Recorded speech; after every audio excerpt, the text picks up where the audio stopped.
friends, welcome to Sanu's Kitchen. இன்னைக்கு நம்ம கிச்சன்ல என்ன பார்க்க போறோம்னா ஒரு புளிக்குழம்பு. இது வந்து புளிக்குழம்புன்னு சொல்ல முடியாது. இது வந்து ஒரு அந்த காலத்துல வந்து எங்க மாமியார் எனக்கு சொல்லி கொடுத்தாங்க. அந்த காலத்துல பாத்தீங்கன்னா வந்து காய்ச்சல் டைம்ல இந்த குழம்பு வச்சு சாப்பிடுவாங்களாம்.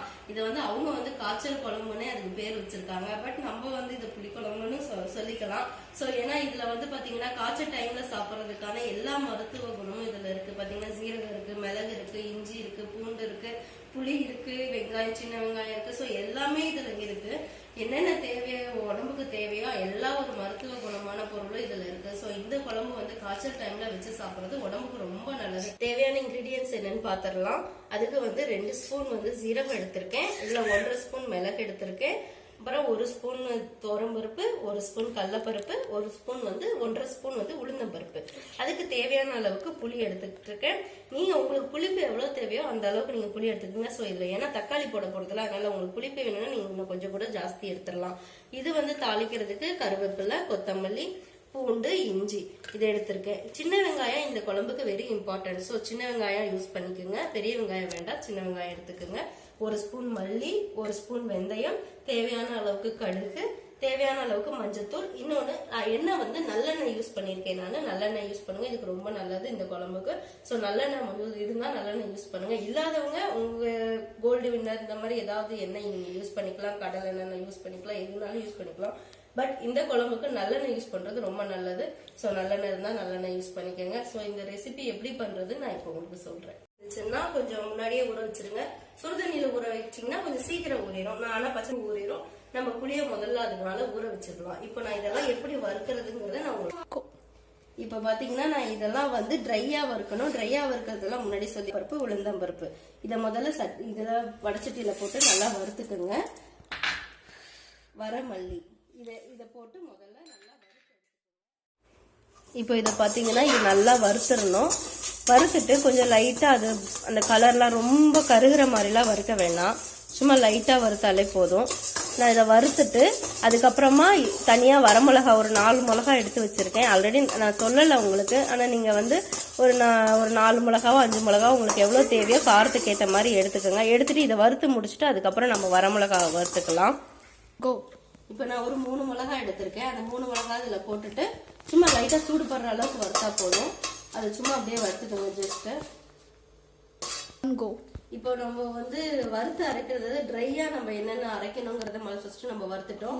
அதுக்கப்புறம் வந்து இப்போ வந்து நம்ம மசாலா அரைக்க போறோம். அதுக்கு என்னென்ன மசாலானா பூண்டு சேர்த்துக்குங்க. பூண்டு, இஞ்சி, இந்த தேங்காய் பிளஸ் சின்ன வெங்காயம் இதை வந்து நம்ம கொஞ்சமா எண்ணெய் ஊத்தி வடசட்டியில நல்லா வறுத்துட்டு அதை ஒரு பேஸ்டா நம்ம அரைச்சு வச்சுக்க போறோம்.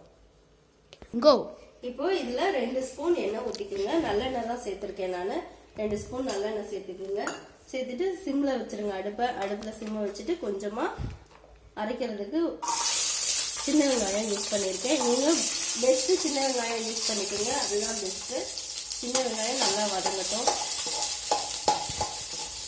இதோட நம்ம எடுத்து வச்சிருக்க இஞ்சி, இந்த இஞ்சியும் சேர்த்துக்குங்க. கொஞ்சம் பூண்டு, இந்த பூண்டையும் சேர்த்துட்டு நல்லா இதை வதக்கிடுங்க. வதக்கிட்டு கொஞ்ச நேரம் இது வதங்கினதுக்கு அப்புறமா தேங்காய் சேர்த்துக்கலாம்.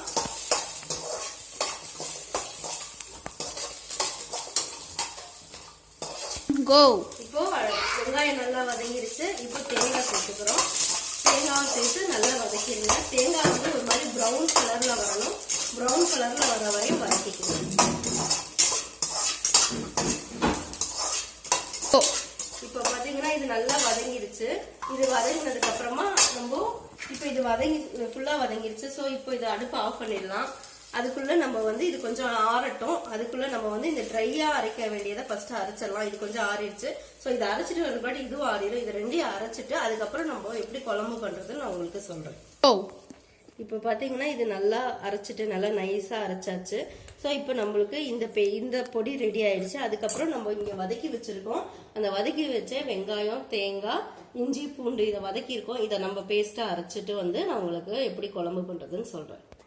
இப்போ நம்ம ஃபர்ஸ்ட் முதல்ல பொடி பண்ணி நம்ம என்னென்ன வறுத்து நம்ம பொடி பண்ணியிருக்கோம். சீரகம், மிளகு, அதுக்கப்புறம் கடலைப்பருப்பு, துவரம் பருப்பு, வெந்தயம், அப்புறம் வரமல்லி, இதெல்லாம் ஒரு தடவை அதோட சேர்த்து நம்மளுக்கு காஞ்ச மிளகாய் இதையெல்லாம் ஒரு தடவை நம்ம வறுத்துட்டு அதை பொடி பண்ணி வச்சிருக்கோம். அந்த பொடி இங்க இருக்கு. அதுக்கப்புறம் தேங்காய், சின்ன வெங்காயம், இஞ்சி, பூண்டு இதையெல்லாம் நம்ம ஒரு தடவை எண்ணெய் ஊத்திட்டு அதை வறுத்துட்டு அதையும் நம்ம இங்கே தண்ணி ஊற்றி நல்லா பேஸ்டா அரைச்சி வச்சிருக்கோம். இப்போ இதுக்கப்புறமா நம்ம இதை தாளிக்கணும். தாளிச்சு நம்ம குழம்பு கூட்டி வைக்கணும். அது எப்படின்னு நான் இப்ப பார்க்கலாம். இப்போ நம்ம இதுக்கு நல்லெண்ணெய் சேர்த்துக்க போறோம். நல்லெண்ணெய் ஒரு 3 ஸ்பூன் சேர்த்துக்குங்க. நல்லெண்ணெய் சேர்த்துட்டு இந்த எண்ணெய் நல்லா சூடாகட்டும். சூடானதுக்கு அப்புறமா இதுல வந்து தேவையான அளவுக்கு கடுகு போட்டுக்கோங்க. கடுகு நல்லா பொரியட்டும். பொரிஞ்சதுக்கு அப்புறமா நம்ம இதுல என்ன சேர்க்க போறோம்னா பூண்டு, கருவேப்பிலை இதை சேர்க்க போறோம். இப்போ கடுகு நல்லா பொரிஞ்சிச்சு. பொரிஞ்சோடனே இதுல கருவேப்பிலை சேர்க்கிறேன். இதுல ஒரு 4 பூண்டு சேர்க்கிறேன். 4 பல் பூண்டு சேர்க்கிறேன். இந்த பூண்டும் கருவேப்பிலையும் நல்லா வதங்கட்டும். வதங்கிறதுக்கு அப்புறமா நம்ம இதுல சின்ன வெங்காயம் ஆட் பண்ண போறோம்.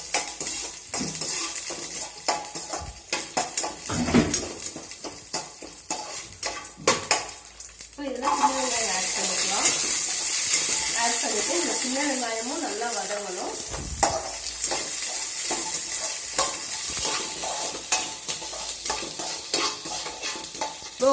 இப்போ இது வெங்காயம் நல்லா வதங்கிடுச்சு. இதுல நம்ம கரைச்சி வச்ச புளிய ஊத்திக்கலாம்.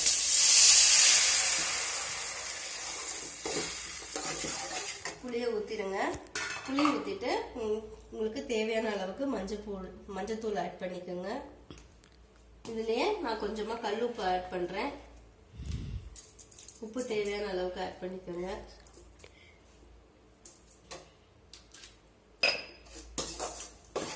இந்த புளி இதுல வந்து புளி ஊத்தி இருக்கும், மஞ்சத்தூள் போட்டிருக்கேன், உப்பு போட்டிருக்கேன். இது இப்போ கொஞ்ச நேரம் கொதிக்கட்டும். கொதி வந்ததுக்கு அப்புறமா நம்ம அரைச்சு வச்சிருக்க அந்த பேஸ்ட், வெங்காயம், தேங்காய் அந்த பேஸ்ட்டையும் அதுக்கப்புறம் வறுத்து அரைச்ச நம்ம சீரகம், மிளகு, இது கடலைப்பருப்பு, துவரம் பருப்பு, மல்லி இதையெல்லாம் நம்ம வெந்தயம் இதெல்லாம் வறுத்து அரைச்சிருக்கோம். அந்த பொடியையும் அதுக்கப்புறம் ஆட் பண்ணிக்கலாம். இது கொஞ்சம் கொதி வரட்டும். இப்ப பாருங்க, இப்போ நல்லா கொதிக்க ஆரம்பிச்சிருக்கு. இன்னும் ஒரு 5 நிமிஷம் இது கொதிக்கட்டும். கொதிச்சதுக்கு அப்புறமா நம்ம வந்து மசாலா உள்ள வறுத்து வச்சிருக்கிறது, அரைச்சு வச்சிருக்க மசாலா எல்லாத்தையும் ஆட் பண்ணிக்கலாம். இன்னும் ஒரு 2 நிமிஷம் அது கொதிக்கட்டும். இப்ப பாத்தீங்கன்னா இது புளி நல்லா கொதிச்சிருச்சு. இப்ப அடுப்பை சிம்ல வச்சுட்டு நம்ம அரைச்ச பொடியை நம்ம ஆட் பண்ணிக்கலாம். நல்லா இதுல நல்லா மிக்ஸ் பண்ணி விட்டுருங்க. வேணா இப்போதைக்கு இப்போ கொஞ்சம் தண்ணி ஊத்திக்கோங்க. இப்போ நம்ம இது கொஞ்சம் தண்ணி ஊத்திக்கலாம். தண்ணி ஊத்தி கொதிக்க வச்சுக்கலாம்.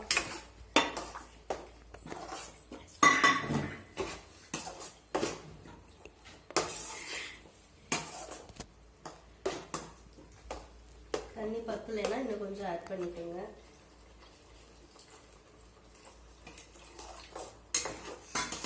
தண்ணி ஆட் பண்ணிட்டு நல்லா கலந்து விட்டுட்டு இந்த கட்டி படாம, ஏன்னா நம்ம பொடியா அரைச்சிருக்கோம். ஸோ கொஞ்சம் நம்ம உள்ள போட்டு தண்ணி ஊற்றும்போது கொஞ்சம் கட்டி படும். ஸோ கட்டியெல்லாம் எடுத்து விட்டு நல்லா அதை மிக்ஸ் பண்ணி விட்டுருங்க. மிக்ஸ் பண்ணி விட்டுட்டு அதுக்கப்புறம் அது ஒரு 2 கொதி வரட்டும். அதுக்கப்புறம் நம்ம அரைச்சி வச்சிருக்க வெங்காயம், தேங்காய் பேஸ்ட்டை நம்ம உள்ள போட்டுக்கலாம். போட்டு அதுவும் நல்லா கொதி வந்ததுக்கு அப்புறம் நல்லா கொதிக்க விட்டு சுண்டதுக்கு அப்புறமா கொஞ்சம் நல்லெண்ணெய் ஊற்றி நம்ம இறக்கிக்கலாம். இப்போ இது ஒரு 2 கொதி வரட்டும். இது நல்லா கொதிச்சு ஒரு அளவுக்கு நம்ம சுண்டிருச்சு.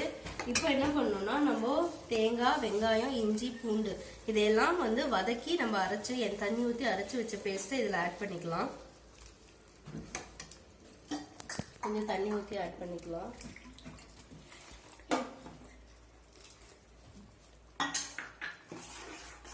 ஆட் பண்ணி நல்லா மிக்ஸ் பண்ணி விட்டுருங்க.